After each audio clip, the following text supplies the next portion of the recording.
Who am I? I'm Nathan Scott. How you doing?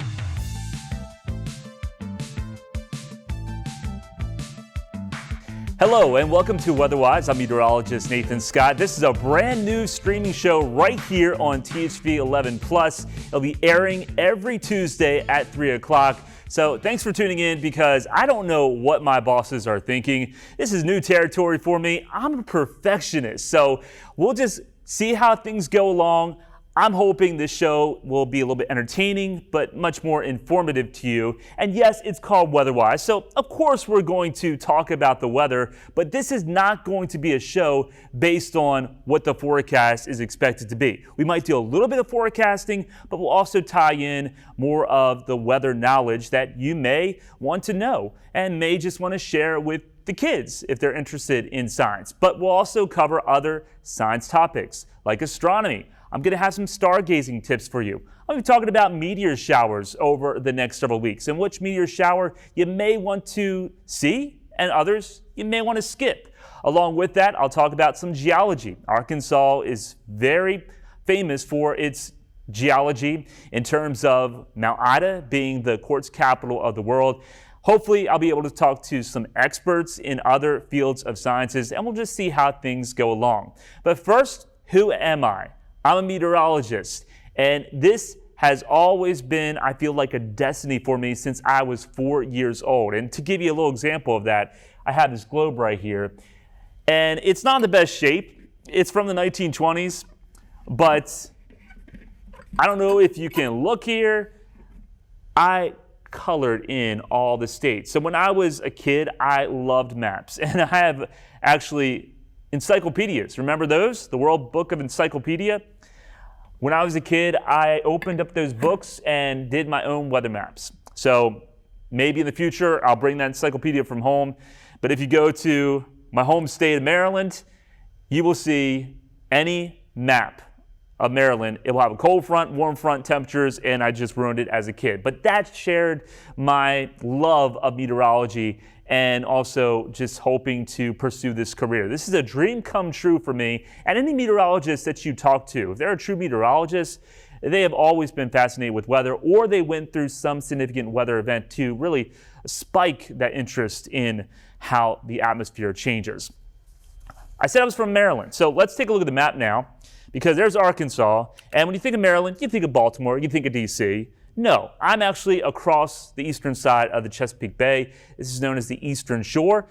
The county is Kent County. This is the least populated county in the entire state of Maryland, and it's just pretty much filled with cornfields and farmland and dairy cows. So I'm pretty much a country boy, and ever since I grew up in Kent County, Maryland, we had the opportunity to watch Baltimore news, Philadelphia news, DC news.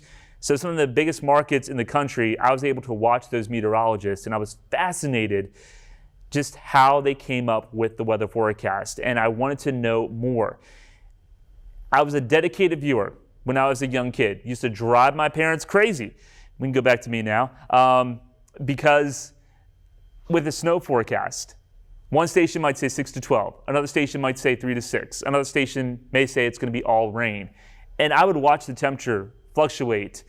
It would be snow, and then it would change to sleet, and then it would change to all rain, just because that warmer air from the Atlantic Ocean would really build its way in and just ruin a lot of snow chances for us on the Eastern Shore. Meanwhile, you would hear a lot of snow would be happening just to the northwest of Baltimore. But it was not just the fascination of weather, it was also the fear. I used to be terrified of storms. Since I was like 12, 13 years old, I remember hiding from the storms if I possibly could. If there was a tornado warning 5 counties away, I would be like telling my parents, hey, can we go to my aunt and uncle's basement? But that fear turned more into a fascination the more and more that I delved into the science of how the atmosphere changes. Back over to the graphics now, because this is what I was as a kid. Oh, such a cutie, right? With the sweater, first day of school, and then, of course, being in the Chesapeake Bay, you gotta love fishing. Man, I thought that was the biggest catfish I've ever seen in my life. I clearly remember that day. It has stuck with me all these years. And there's my love of snow. About 3 years old, my attempt at a snowman, and look how deep that snow is. The deepest snow that I experienced in Maryland, I think we got about 27, 28 inches, and the snow drifts were 4 feet tall, and that was really crazy to see as a kid. I would spend all day out in the snow until my hands and toes start to hurt, even with the gloves on, and that was a sign, okay, it's time to go inside. But I love snow, I love winter weather, and I loved just experiencing how the weather changes. So with this interest, once I graduated high school, I went to college, and getting back to high school, I was a very shy kid. I wanted to focus on my studies. I was an AB student, but I really kept to myself. So when I wanted to pursue broadcast meteorology, I had to change my personality. I had to come out of my shell for the most part because, of course, somebody that's shy can't be doing this. My high school classmates right now watching would be like, who is that guy? Because he did not say hardly anything in high school. He was so quiet. I would never think he would be on camera speaking to an audience on TV. And I still can't believe to this day I'm doing this, but I appreciate you so much for tuning in for this show. Let's talk about college because it was a challenge to get through. If you are pursuing meteorology, you have to love math and you have to make sacrifices to really hone in on your studies. You are deriving equations. You are trying to figure out how the atmosphere is going to change over a period of time. So you're not just dealing with calculus 1. You've got calculus 2, calculus 3, then something called ordinary differential equations, partial differential equations, because the atmosphere is always changing and you have to learn all this stuff because this is how the weather models that we use on a day-to-day basis come up with the forecast in the first place. It's advanced mathematics that basically have very long equations that state how the atmosphere is changing because air is a fluid, so you're learning fluid dynamics for the most part. And just going to be honest, I was an AB student in high school. That was not the case with college. I did struggle. And this is atmospheric dynamics. I took this as a junior. This is Atmospheric Dynamics 2, fall 2003, and it looks like Greek lettering for the most part. Lots of Greek letters, deriving equations, trying to figure stuff out, studying hours upon hours upon hours, not always hanging out with friends because I had to get my studies done. And sometimes I wanted to give up, but my passion and determination got me through this major, got me my degree at Millersville University. That is a fairly small college outside of Lancaster, Pennsylvania, but it's still comparable, I would say, with Mississippi State and also Oklahoma, although their focus is not so much severe weather, it's more of nor'easters, blizzards, snowstorms, because that's the type of weather that affects them in that part of the country. Let's go back over to the graphics now, and here we go. My first job, WHIZ, Zanesville, Ohio, 1 hour east of Columbus. We called it Wiz TV, but it stands for We're Here in Zanesville. And there's the air temperatures that day. It got colder than that. The coldest temperature I experienced while in Ohio was 19 below zero, and that was certainly some harsh cold. The suit, it could be better fitting. The hair, a little bit longer. But you know what? It was my first job, and it took me time to break into my first job. I applied to a lot of places, and back then it was you did a VHS cassette tape and mailed that tape to all the different stations around the country. I think I mailed probably to 50 stations and heard back from maybe 2 or 3. I looked young, and I think that was an issue. Because I looked so young, people would probably not want to tune in to somebody that looks like 19 or 20 years old. Then after that stop in Zanesville, I made my way to Northeast Tennessee, Southwest Virginia. And this day will always stay in my mind. This was April 27th, 2011. All those boxes that you see, those are tornado warnings. And this is the same day that Birmingham, Tuscaloosa, Ringgold, Georgia had that huge outbreak of tornadoes. hundreds of tornadoes were reported that day, and we had 13 tornadoes that made their way across northeast Tennessee and southwest Virginia, and they were not used to a situation like this. They don't get many tornadoes in that part of the country just because the ingredients really don't line up. So it was very important that I expressed my concern and almost fear. You can see it in my eyes right there, that I was concerned about what was happening. Those cells were going so fast the radar could not keep up. So by the time the warning was issued, it was already there, how fast those cells were going, 90 to 100 miles per hour. One county had 5 tornadoes alone, and we unfortunately lost 13 lives that night. That's a night that I will never forget. It was one of the first nights I've ever dealt with severe weather coverage, but I learned a lot that night. And then after my stint in northeast Tennessee and southwest Virginia, I went to Jackson, Mississippi, and I was there for about 3.5 to 4 years before I came here to Arkansas. And Arkansas has been a pleasure. I've learned so much here with severe weather. You also have some winter weather into the natural state, especially into northwest Arkansas. It's a beautiful state. I love the outdoors. I love hiking. And most of all, this is where I met my wife, here in Arkansas. So Arkansas has been so good to me, and that's just a short little blip about how my life has been up to this point. Stay tuned. We're going to be talking about the winter weather outlook coming up next, and we'll be discussing on what that could mean for the winter season. And when I say we, I'm going to have Chief Meteorologist Tom Brannon here to join me.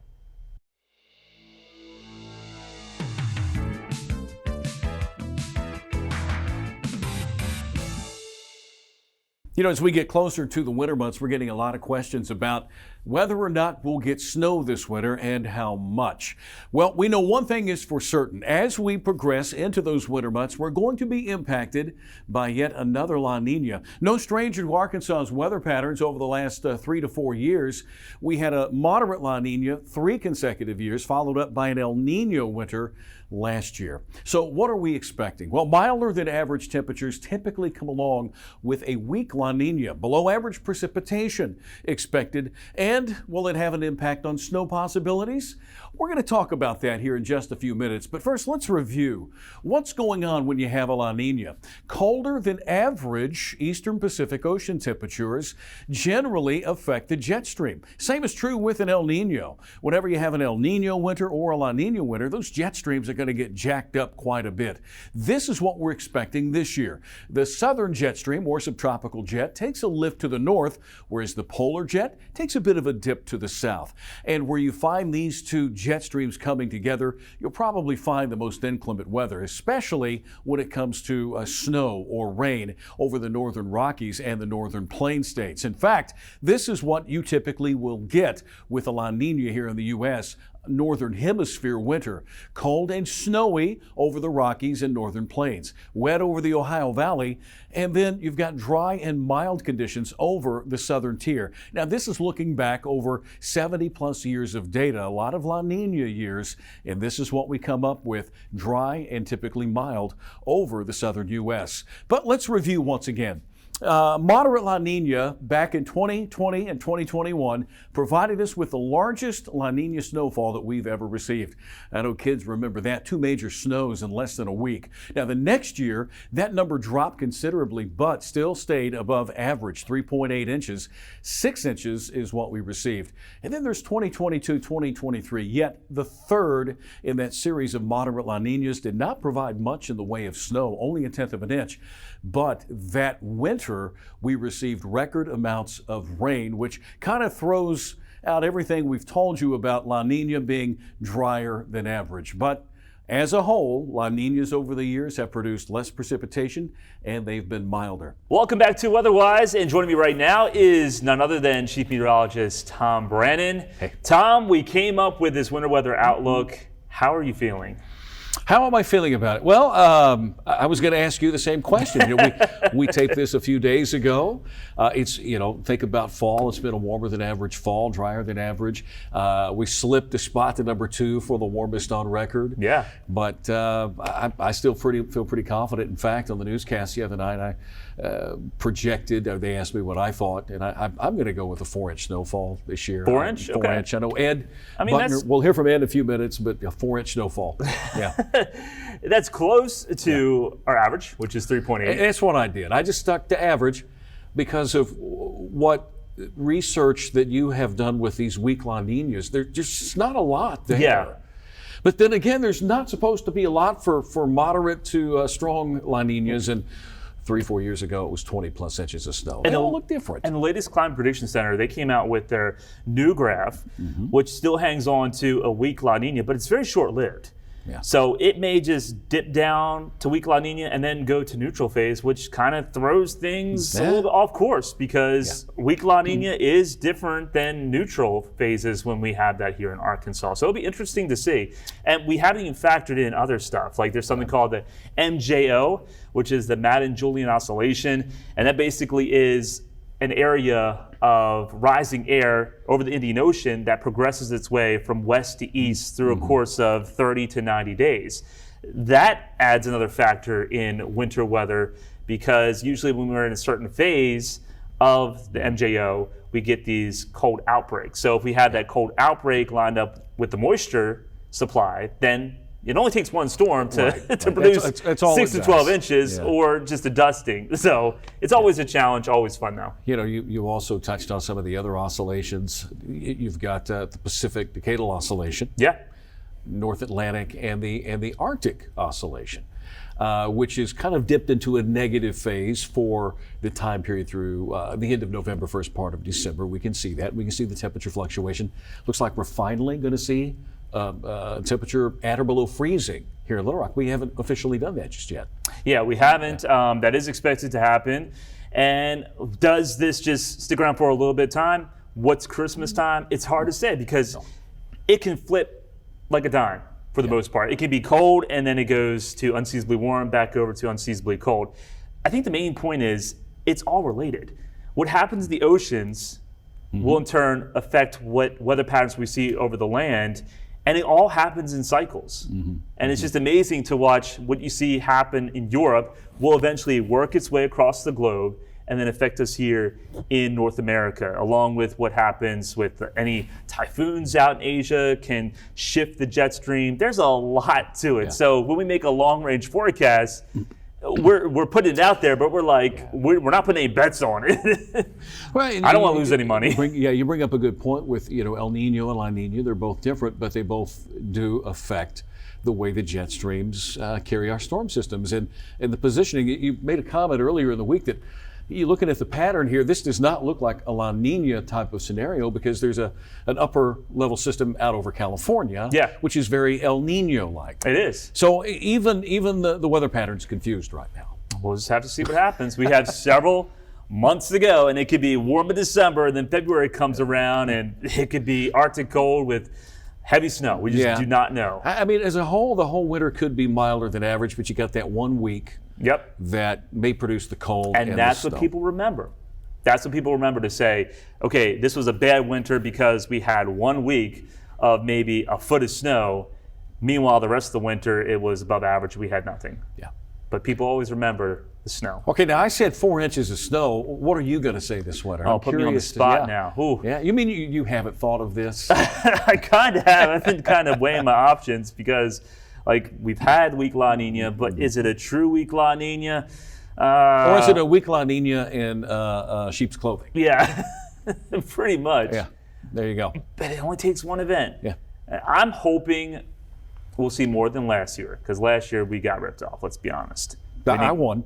We didn't get much. We got 3.7 inches. That's what I thought we'd get. But that was average. But that's average snow. And this is for December, January, and February. Are we including March? I mean, how do you want to do it meteorologically or astronomically? Do you want to do it via the calendar? I mean, December you can still get 21st a through March. snowstorm in March. Yeah, we've had some big snows in March before. Yeah. Big, heavy, wet snows in March. Throw March in if you like. I'm gonna go 5. Okay. That's fine. 5.3. We'll see what happens. You got to be technical about it. But we have some other experts weighing in on how much snow we could get. So you're pulling the retired weatherman out of retirement to talk about the weather? Huh, okay. So you want to know how much snow we're going to get. Here's what I'm thinking. Between an El Nino and a La Nina, and you know what that means, whatever Nino we get, I think it's going to be a warmer and wetter winter than normal. That said, I'm going with a total snowfall for the winter in central Arkansas of 6 inches. Take that and enjoy. I'm hoping for 6 feet, but I'm thinking less snow this year than normal.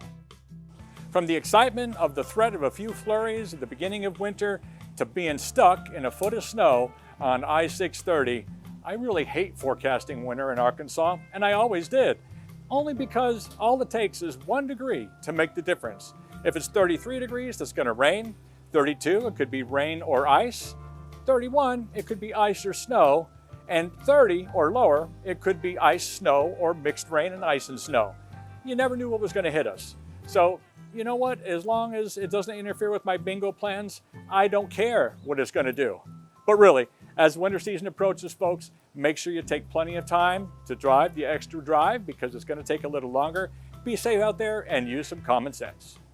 Well, for many of you out there that remember my days on the air here in Arkansas, for many of you, you will know that I am not a fan of winter weather.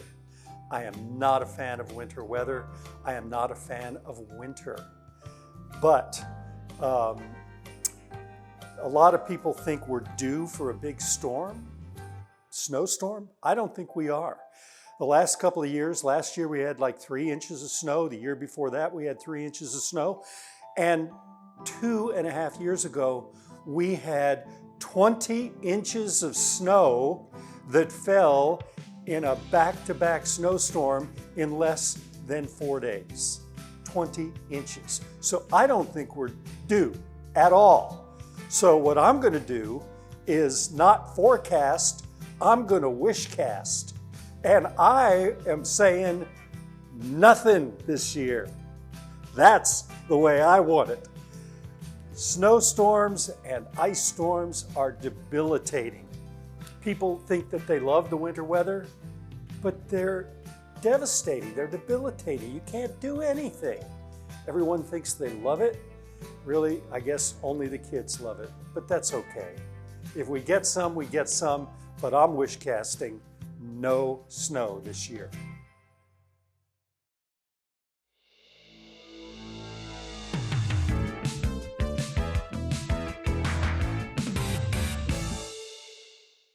Welcome back to Weatherwise. We have Christmas that is not too far away, and if you're still looking for maybe some great Christmas ideas for kids who are interested in science, I'm here to help you. So let's take a look at the first Christmas gift that I really think is a great one, especially if they're a weather enthusiast. It's the Wi-Fi Professional Weather Station La Crosse technology. I have some of this. It's $99, but you're getting a lot of information because it's showing temperature, dew point, the barometer, and some weather stations out there, maybe not this one, can actually connect to the internet and you can share your data. That's going to be a little more expensive, but I think you also have a rain gauge with that one as well. But any weather station is going to be great for any weather enthusiast. Now, when I was a child, National Audubon Society Field Guide of Weather, this was my go-to source, and it has excellent pictures of clouds, of weather phenomenon, of optical phenomenon, from rainbows to other stuff that you see in the sky like sundogs, fog bows, moon bows, storms, wall clouds. So if you have somebody that's really interested in weather and maybe wants to become a spotter one day, this is a great book for them. They have descriptions in the back of every picture that you see and what environment all this develops through atmospheric dynamics or through optical dynamics. So that is one of the best, I say, presents to get for any science geek out there. Also, I remember this as a kid. How about a 3D glow-in-the-dark solar system? Your kids will just be staring at the ceiling for a few hours, watching it go round and round. This is a great activity for the whole family to get into because you can actually paint your own planets and how Jupiter looks and how Saturn looks, and this will get the kids involved in astronomy. Have a great time with that. Most of these products can be found on Amazon, and we'll continue to provide you with more science gift ideas. I've got probably 10 or 11 great gift ideas because I know it can be a challenge. My mom was always like, what do you want for Christmas? And I'm like, anything with science. So not just weather, but we'll cover other science gifts as well. Thank you for joining me here on Weatherwise. Hopefully you found it fun, and we want to hear from you. We want to get your ideas. What do you want this show to turn out to be? So if you have a question about weather, or maybe a topic that we should cover, and also any photos of weather-related stuff happening here in Arkansas, we'll share some photos as well. You can send those questions to my email, nscott@thv11.com, or you can also go to my Facebook page. Just look up Nathan Scott, THV, and you can send me a private message. Before we wrap things up here, we are going to go ahead and listen one more time to former Chief Meteorologist Ned Permy because he went on and on and on about how much he loves winter. Thanks for watching and have a great day. I am not a fan of winter weather. I am not a fan of winter. One of the worst winter events that I ever went through, and most Arkansans ever went through, was the December ice storm of 2000. That was incredibly debilitating. It knocked power out and caused disruptions for weeks. And so that was probably, in all the years that I've been doing weather forecasting in Arkansas, that was probably the very worst of all of the winter weather events. The one thing that was good about winter weather is when we had winter weather, I got to stay in a hotel downtown rather than driving around in it trying to get back and forth. So that was good, but that was par for the course, and that was the name of the job. I've never really been a big fan of long-range predictions. I don't think overall they're all that accurate. They've gotten better over the years, but trying to predict what's going to happen a month, 2 months, 3 months into the winter season is very, very hard. We could have a mild winter like we did, when was it, 2 years ago? We had a fairly mild winter, and then all of a sudden, just snap, and we're down to near zero for a couple of days. Lost all the trees, and then it warmed up after that. So it's very difficult. Long-range forecasting is really pretty difficult, and don't throw a lot of faith in it.